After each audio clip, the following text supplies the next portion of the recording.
नमस्कार मंडळी, आजच्या या नवीन व्हिडिओमध्ये तुम्हा सगळ्यांचं खूप खूप मनापासून स्वागत। आज मी बनवणार आहे मस्त अशी आपल्या घरातील जे गहू असतात त्याच गव्हाची खीर। माझा हा व्हिडिओ आवडला तर प्लीज माझा चॅनल नक्की सबस्क्राइब करा। माझ्या चॅनलवर तुम्हाला अशा साध्या सोप्या रेसिपीज पण खायला खूप छान लागणारे अन्नपदार्थ जे पारंपरिक पद्धतीने बनवले जातात अशा रेसिपीज मी माझ्या चॅनलवर टाकत असते।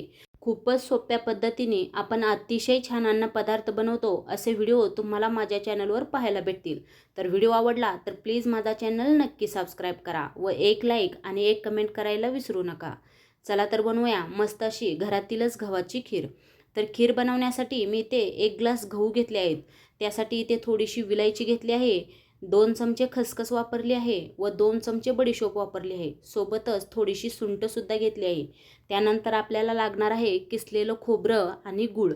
तर सर्वात प्रथम आता 1 ग्लास गहू घेतलेले आहे ते थोडासा पाण्याचा शिपका देऊन आपल्याला छान असे ते गहू ओलसर करून घ्यायचे आहेत। जास्त सुद्धा ओले करायचे नाही, फक्त गहू ओले होतील इतकंच पाणी यामध्ये टाकायचं आहे। आता मी पाणी यामध्ये टाकून घेतलं आहे। मस्त आपले गहू ओलसर झालेले आहेत।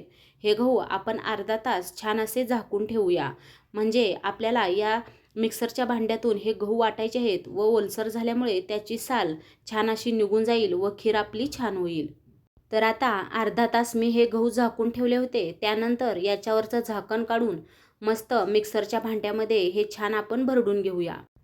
इथे पहा, अशा पद्धतीने हे गहू आपल्याला मिक्सरच्या भांड्यामध्ये अशा प्रकारे भरडून घ्यायचे आहेत।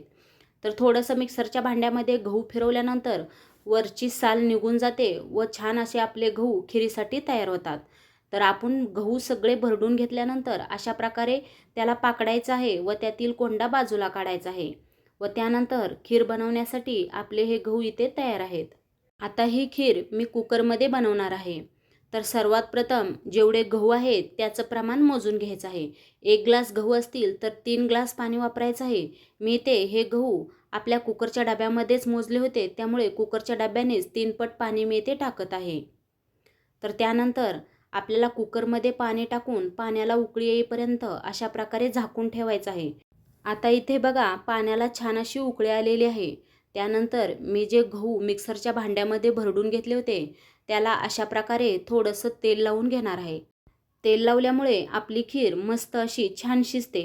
आपण बघा, कोणतीही डाळ शिजवताना तेल टाकूनच शिजवतो, त्यामुळे त्याला मऊसरपणा येतो व छान शिजलं जातं। त्यामुळेच इथे या गव्हाला मी तेल लावून घेतलेलं आहे। तर आता पाण्याला उकळी तर आलेली आहे, त्यामध्ये छान असं हे भरडलेले गहू टाकून आपल्याला छान पळीने हलवून घ्यायचे आहेत। सर्व गहू हलवून झाल्यानंतर आपल्याला 6 ते 7 याच्या शिट्ट्या करून घ्यायच्या आहेत। त्यामुळे खीर छान अशी मऊ शिजते। आपल्याकडे जर वेळ असेल तर आपण हे भरडून घेतलेले गहू एक रात्रभर पाण्यात ठेवून सुद्धा ही खीर बनवली तरी सुद्धा खीर खूप छान होते। आता मी खसखस, बडीशोप, सुंठ हे छान भाजून घेणार आहे व आपल्याला खिरीमध्ये टाकण्यासाठी मिक्सरच्या भांड्यातून हे मी छान बारीक करून घेणार आहे। खसखस छान लालसर भाजून घेतली आहे। त्यानंतर बडीशोप आणि सुंठ सुद्धा मी मस्त अशी भाजून घेत आहे। आता हे सर्व भाजून झाल्यानंतर आपल्याला विलायची, सुंठ, बडीशोप आणि खसखस हे सर्व मिक्सरच्या भांड्यातून बारीक वाटून घ्यायचं आहे। कुकरच्या 6 ते 7 शिट्ट्या इथे मी करून घेतल्या आहेत। तुम्ही पाहत आहात खीर सुद्धा मस्त अशी छान शिजलेली आहे। आता सर्वात प्रथम बडीशोप, विलायची हे सर्व जे बारीक करून घेतलं होतं ती यामध्ये मी टाकून घेत आहे। तुम्ही अशी खीर नक्की करून पहा, खायला अतिशय छान अशी खीर लागते ही।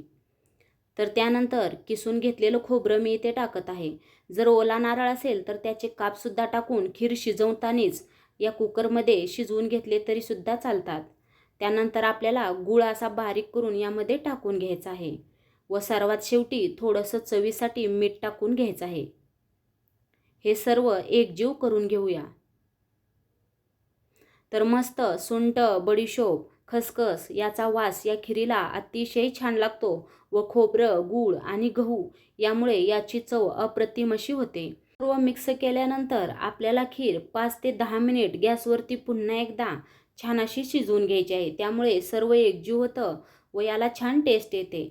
तर त्यानंतर आपली खीर खाण्यासाठी तयार आहे। इथे मस्त अशी खीर, वरती तुपाची धार आणि त्यावरती थोडंसं दूध, खायला इतकी छान लागते मैत्रिणींनो. तुम्ही अशी खीर नक्की करून पहा. माझा हा व्हिडिओ कसा वाटला कमेंटमध्ये सांगा व व्हिडिओ आवडला असेल तर प्लीज माझा चॅनल नक्की सबस्क्राईब करा. अशा छान रेसिपीज पाहण्यासाठी चॅनलला सबस्क्राईब करून व्हिडिओ आवडला असेल तर एक लाईक आणि एक कमेंट जरूर करा.